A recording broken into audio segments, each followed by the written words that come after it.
نتيجه لتوليد المياه الطاقه المائيه من السد العالي، ودي في اسوان واسيوط ومحافظات الصعيد. والطاقه الناتجه عن الشمسيه تعتبر الطاقه الشمسيه من افضل انواع الطاقه الكهربائيه لانها لا تلوث البيئه. يبقى احنا اعزائي الطلبه والطالبات عرفنا انواع الكهرباء في مصرنا الحبيب. في حمله اطلقتها رئاسه الجمهوريه وهي حمله معا لترشيد الكهرباء. في الطلبه عندنا عاملين لافتات معا لتوفير الطاقه. قبل ما نبدا معاهم هنتكلم عن الحمله اللي قامت بها الدوله. نظرا للظروف التي تمر بها العالم والحرب في ايران وغيرها من الحروب ادى الى تقليل استهلاكنا للطاقه.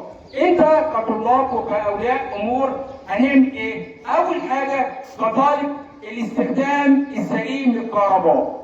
في بعض الارشادات مدرسه سراج الدين وكفر ميت الحرون يتابعوا معايا عشان يحاولوا ينفذوها في مدارسهم ومنازلهم وغيرهم من استخدام الطاقه لتعرف قيمه الكهرباء.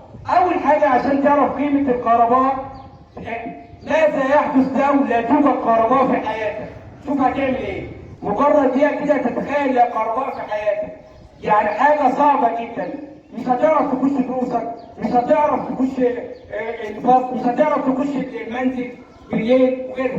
يبقى لا يوجد كهرباء في الحياه، الكهرباء عصب الحياه. يبقى احنا عرفنا قيمه الكهرباء. تمام كده. الارشادات بقى اللي قامت بها الدوله واحنا معاها ويجب ان تنفذها. اول حاجه غلق المحلات بعد الساعه 9، دي فتره استثنائيه.